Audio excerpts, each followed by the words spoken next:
الصلاة خير من النوم۔ ہمارے چینل سے جڑنے کے لیے یوٹیوب پر منظری نیٹ ورک سبسکرائب کریں۔ جس نے سورج کی شعاعوں کو گرفتار کیا، جس نے سورج کی شعاعوں کو گرفتار کیا، زندگی کی شب تاریک سحر کر نہ سکا اور اپنی حکمت کی خم و پیچ میں ایسا الجھا، اپنی حکمت کی خم و پیچ میں ایسا الجھا، آج تک فیصلہ نفع و زر کر نہ سکا۔ اے ہے واہ واہ واہ، سبحان اللہ سبحان کر نہ اللہ۔ سکا۔ حضرات،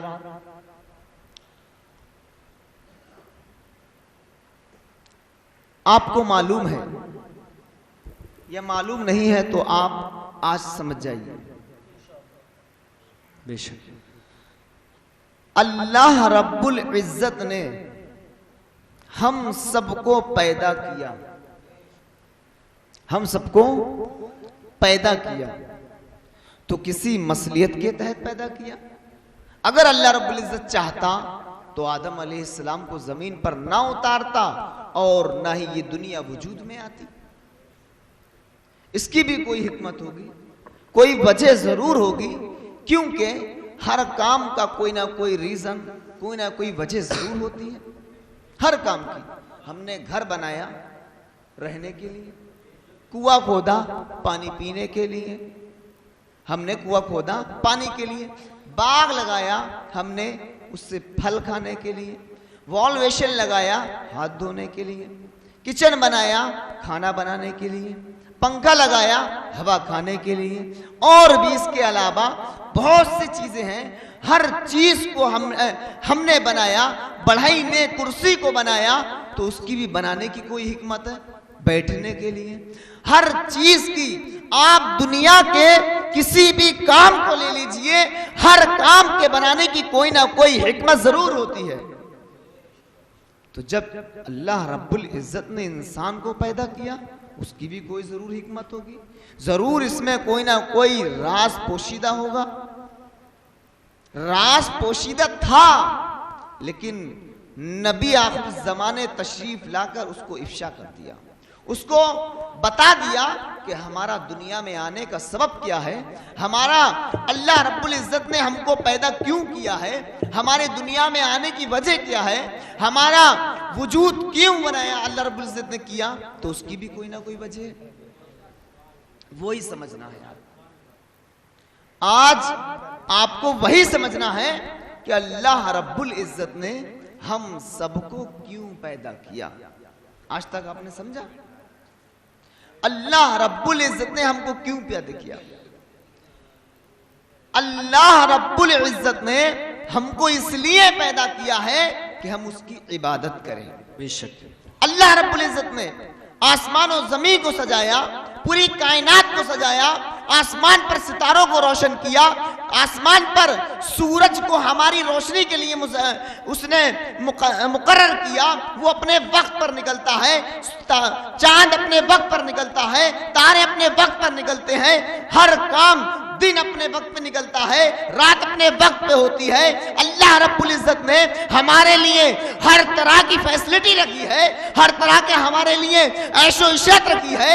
ہمارے اللہ رب العزت نے ہمارے کھانے کے لیے زمین سے اناج کو اگایا، ہمارے زندگی کو بسر کرنے کے لیے اللہ رب العزت نے بہت سی چیزوں کو پیدا کیا، ہر طرح کی فیسلٹی ہمارے لیے قائم کی۔ لیکن کبھی آپ نے سوچا کہ ہمارا دنیا میں آنے کا سبب کیا ہے، ہمارا دنیا میں آنے کا مطلب کیا ہے؟ تو حضرات محترم، میرا پروردگار اتنے سارے ہم پر احسانات کر رہا ہے، اتنے احسانات کرنے کے بعد پھر ہمارا رب فرماتا ہے کہ تم میری عبادت کرو۔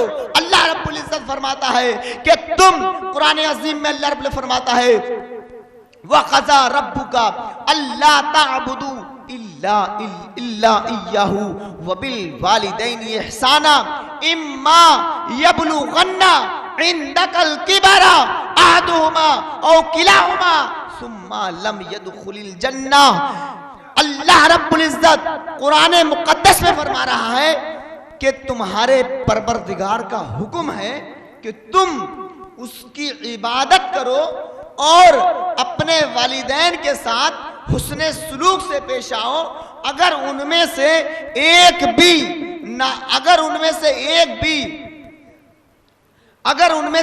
بھی ہو تو ان کو راضی کرو, ان کو خوش کرو اور ان کے لیے اپنے بازوؤں کو پھیلا دو اور اللہ کی بارگاہ میں عرض کرو رب ارحمہما کما ربیانی صغیرا, اے پروردگار عالم ہمارے ماں باپ پر رحم فرما جیسا کہ انہوں نے ہمیں بچپن میں پرورش کیا ہے.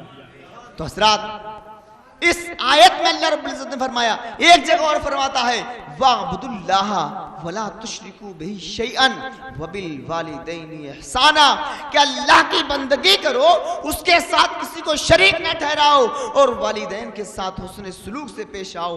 تو حضرات میں نے اس قرآن پاک کی ان آیتوں کو اس لیے بیان کیا کہ پروردگار عالم نے ان آیت کریمہ میں دو چیزوں کا ذکر فرمایا. سب سے پہلے اپنی عبادت کے بارے میں فرمایا وَاعْبُدُوا اللَّهَ وَلَا تُشْرِكُوا بِهِ شَيْئًا وَبِالْوَالِدَيْنِ إِحْسَانًا. پھر فرماتا ہے کہ پہلے تو میری عبادت کرو اور کسی کو بھی میری بارگاہ میں شریک نہ جانو, پھر اپنے ماں باپ کا ادب و احترام کرو.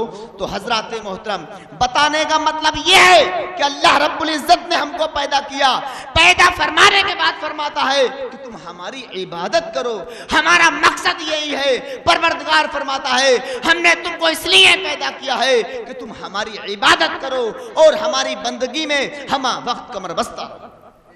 بے شک سبحان اللہ سبحان اللہ. حضرات محترم, اللہ رب العزت نے ہم پر بہت احسانات کیے ہیں, لیکن صرف اس کی ایک ریکویسٹ, ہم سے صرف ایک ہی خواہش ہے, وہ فرماتا ہے کہ میری عبادت کرو اور اپنے میرے رسول سے محبت کرو, والدین سے محبت کرو, والدین کو راضی رکھو. تو حضرات محترم, میں آپ کو ایک بہت پیاری حدیث سنانے جا رہا ہوں کہ جس کے تو حضرات محترم اللہ رب العزت نے اس میں مقصد کیا نکلا, حاصل یہ نکلا کہ پروردگار عالم کی عبادت کی جائے. تو اب یہ بھی تو سمجھیے آپ کہ اللہ کی عبادت کس انداز میں کی جائے گی, اللہ کی عبادت کس طرح کی جائے گی. تو اللہ رب العزت ارشاد فرماتا ہے ان الصلاۃ تنہا عن الفحشاء والمنکر. اللہ فرماتا ہے کہ بے شک نماز بے حیائیوں سے دور کر دیتی ہے اور دل کا چین و سکون, دل میں چین و سکون پیدا کر دیتی ہے. حضرات محترم, اللہ رب العزت کی عبادت نماز کے انداز میں کی جائے گی, اللہ کی عبادت زکوٰۃ ادا کر کے کی جائے گی, اللہ کی عبادت روزے رکھ کے کی جائے گی, قرآن کی تلاوت کی جائے گی. حضرات محترم, تو اللہ رب العزت کی عبادت کرنے کا مقصد یہی ہے, لیکن عبادت کرنے کے کئی طریقے اللہ رب العزت نے بیان فرمائے, لیکن فرسٹ نمبر پہ جو بیان فرمایا اللہ رب العزت نے اس کو نماز کو فرمایا. اللہ نے فرمایا کہ تم نماز پڑھو اور اپنے رب کی بارگاہ میں ہمہ وقت کمر بستہ رہو. حضرات محترم, قرآن فرما رہا ہے کہ بے شک نماز تمام بے حیائی اور بری باتوں سے روک دیتی ہے. تو آپ سے میں ایک پوائنٹ کی بات یہاں پوچھنا چاہوں گا. اسی آیت کریمہ میں قرآن فرما رہا ہے ان الصلاۃ تنہا عن الفحشاء والمنکر, کہ بے شک نماز تمام بے حیائی اور بری باتوں سے روک دیتی ہے. اب آپ ایک بات بتانا, دنیا میں برائیوں سے بچنے کے لیے, گناہ سے بچنے کے لیے بہت سارے انتظامات کیے گئے, بہت سے قانون نے کتنے قانون لگائے, کتنی فیسلٹی رکھی کہ شراب پینے والے کے لیے ایک سزا متعین کر دی, جوا کھیلنے والے کے لیے ایک سزا متعین کر دی, زنا کرنے والے کو پکڑ لیا جائے اس کے لیے ایک سزا متعین کر دی, چور پکڑ جائے چوری کرتا ہوا تو اس کی چوری سزا متعین کر دی, قتل کرنے والے کے لیے اس نے گورنمنٹ نے ایک سزا متعین کر دی کہ اس کی سزا اتنی ہے, اس کی 1 مہینہ ہے, اس کی 1 ہفتہ ہے, 3 مہینے ہے, 1 سال ہے. لیکن کبھی آپ نے یہ غور کیا کہ کتنے قوانین لگائے, کتنے سارے انتظامات کیے گورنمنٹ نے, لیکن کبھی آپ نے دیکھا کہ برائیاں کم ہوتی ہوں؟ نہیں دیکھا. برائی بڑھتی جا رہی ہے، دن ب دن ترقی پر برائی ہوتی جا رہی ہے. آپ انقلاب پڑھیے، آپ پیپر پڑھیے، آپ دینک جاگرن پڑھیے، آپ کو ہر دن نئی خبر ملے گی کہ فلاں شہر میں چوری ہو گئی، فلاں شخص نے فلاں جگہ پر اس کے ساتھ زنا کر دیا، فلاں شخص وہاں چوری کرتا ہوا پکڑا گیا، ہر طرح کے گناہوں میں مبتلا ملا. لیکن آج تک آپ نے یہ نہیں دیکھا ہوگا کہ انسان برائیوں سے ان قانون کے باوجود کبھی گناہوں سے بچتا ہوا نظر آتا ہو؟ نہیں آ رہا، بلکہ اور ترقی کرتی جا رہے ہیں گناہ. تو آخر ایک نماز ایسی کیا چیز ہے نماز کے اندر کہ قرآن فرما رہا ہے کہ تمام بے حیائی بری باتوں سے بدل دیتا؟ قرآن کے اندر کیا ایسی حکمت ہے؟ نماز کے اندر ایسی کیا حکمت ہے؟ نماز کے اندر ایسا کون سا راز پوشیدہ ہے؟ نماز کے اندر کیا وجہ ہے کہ جس کی وجہ سے انسان تمام گناہوں سے پاک و صاف ہو جاتا ہے؟ اتنے دنیا نے قانون لگائے لیکن پھر بھی برائی سے نہیں بچ رہا ہے نا، تو نماز سے کیسے بدل سکتا ہے؟ یہ آپ کے ذہن میں خیال آ سکتا ہے کہ نماز کیسے کر سکتی؟ اتنے قوانین لگائے لیکن کبھی نہیں ہوا. تو یہی میں بتانا چاہتا ہوں، نماز کیسے انسان کو برائیوں سے بچاتی ہے. قرآن نے فرمایا ان الصلاۃ تنہا عن الفحشاء والمنکر، کہ بے شک نماز تمام بے حیائی اور بری باتوں سے روک دیتی ہے. کیوں؟ اس لیے کہ دیکھو ہر چیز کا ہر جگہ کا ایک بادشاہ ہوتا ہے. دنیا میں ہر جگہ بادشاہ ہوتے ہیں، فلاں شہر کا فلاں بادشاہ، فلاں دیش کا فلاں بادشاہ، فلاں گاؤں کا فلاں بادشاہ. آج کل تو مکھیا چل رہے ہیں گاؤں میں، اس اعتبار سے جگہ جگہ جو بڑا آدمی ہوتا ہے اس کو بادشاہ آج کے دور میں سمجھا جا رہا ہے. تو ہر جگہ کا ایک بادشاہ ہوتا ہے. اسی طرح انسان ایک پورا اس کا شہر ہے. انسان یہ پورا شہر ہے، اور اس شہر کا بادشاہ کون ہے؟ سب کو معلوم ہے کون ہے؟ دل. انسان کا بادشاہ کیا ہے؟ کون ہے؟ دل. انسان کی طبیعت جو چاہتی ہے، جو دل حکم دیتا ہے انسان وہی کام کرتا ہے، دل کے مطابق کام کرتا ہے. جو اس کا دل چاہتا ہے انسان گناہ کرتا ہے تو دل کی بنیاد پر تو کرتا ہے.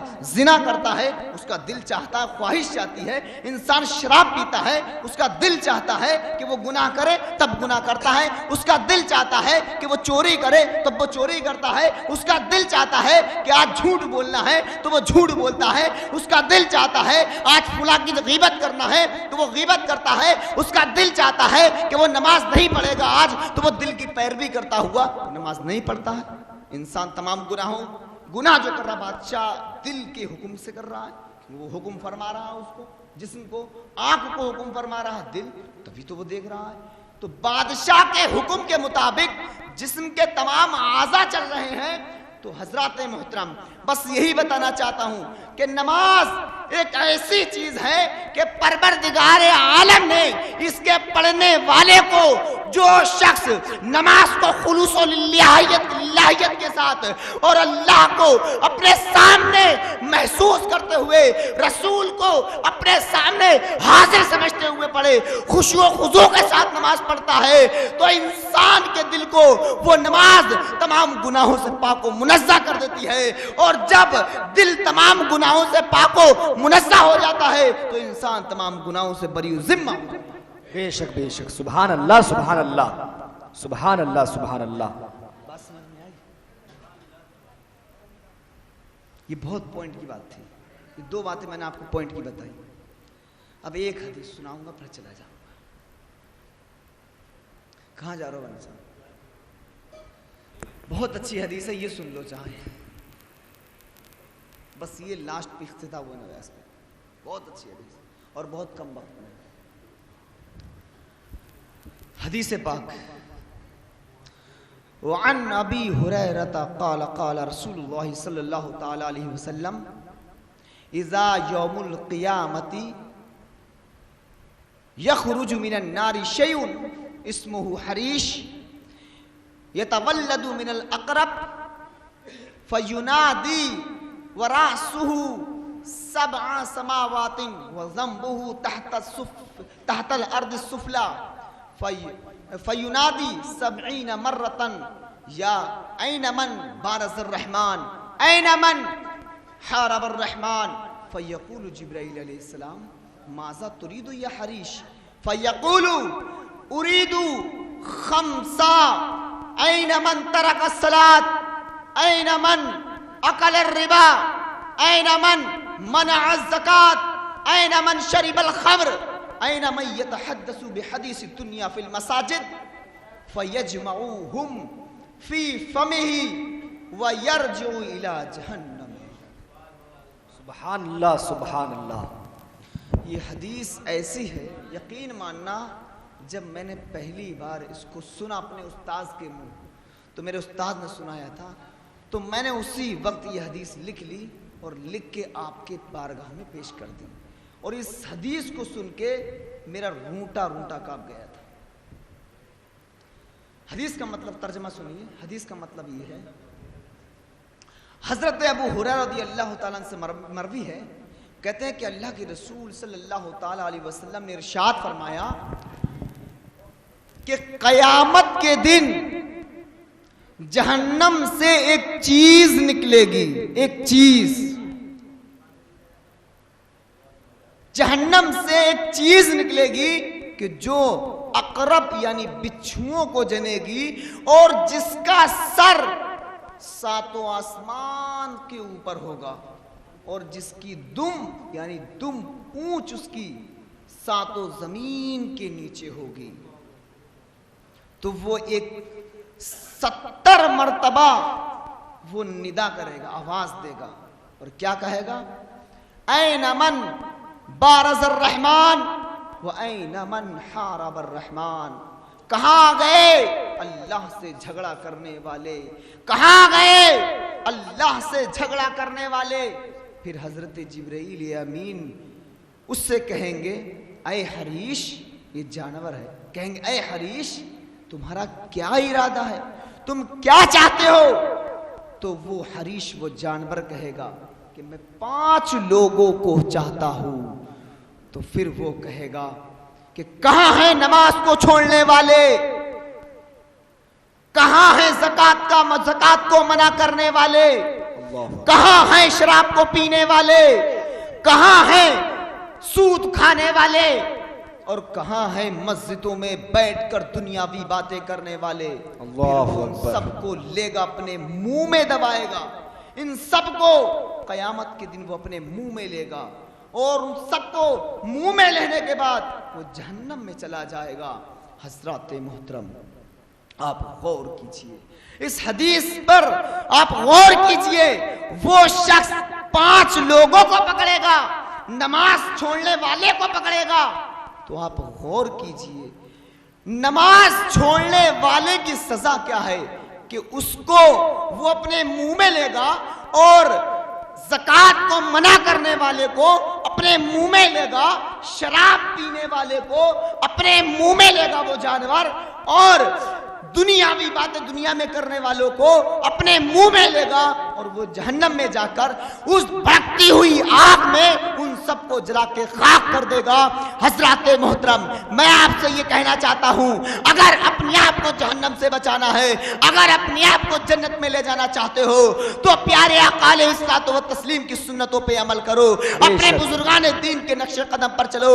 اگر اس جہنم سے بچانا ہے, اس بھیانک صورت والے اور اس بھیانک اتنے بڑے جانور سے اگر اپنے آپ کو بچانا چاہتے ہو تو جنت تو نماز کی پابندی پکڑ لو, جھوٹ سے بچ جاؤ, غیبت سے بچ جاؤ اور شراب پینے سے بچ جاؤ اور دنیا میں دنیاوی باتیں مسجد میں کرنے سے بچ جاؤ اور سود کھانے سے بچ جاؤ, زکات منع کرنے سے بچ جاؤ. حضرات محترم اگر اپنی خیریت چاہتے ہو تو نماز کی پابندی کرو, لیکن آپ کو معلوم ہے کہ ان 5 کا مقام کیا ہے, یعنی نماز ہر شخص پر فرض ہے. نماز ہر عاقل بالغ مسلمان مومن مسلمان پر فرض ہے, لیکن زکات ہر مسلمان پہ فرض نہیں ہے. اسی پر ہی فرض ہے جو صاحب نصاب ہو, جو صاحب نصاب ہو. تو اب جو صاحب نصاب ہے تو زکات صرف اسی پر ہی فرض ہوگی. لیکن شراب سے بچنا ہر انسان کا کام ہے. ہر انسان شراب پینے سے بچ سکتا ہے. ہر انسان اپنے آپ کو اس گندی چیز سے بچا سکتا ہے. اسی طرح سود کھانا, سود لینا, سود لینے سے بھی ہر انسان بچ سکتا ہے. ہر انسان اپنے آپ کو اس گندی چیز سے اپنے آپ کو محفوظ رکھ سکتا ہے. اور دنیاوی مسجدوں میں باتیں کرنے سے بھی ہر انسان اپنے آپ کو محفوظ کر سکتا ہے. تو اس حدیث میں 5 باتیں ہیں کہ جن میں سے ایک چیز پر صرف صاحب استطاعت یعنی مالدار لوگوں پر ان 5 پر عمل کرنا ضروری ہے. لیکن جو غریب ہیں, جو صاحب استطاعت نہیں ہیں, تو ان پر صرف ان 4 چیزوں سے بچنا ضروری ہے. 4 چیزیں کیا کیا ہیں؟ شراب پینے سے بچنا, رشوت کھانے سے بچنا, دنیا میں فضول باتیں دنیاوی مسجد میں باتیں کرنے سے بچنا, اور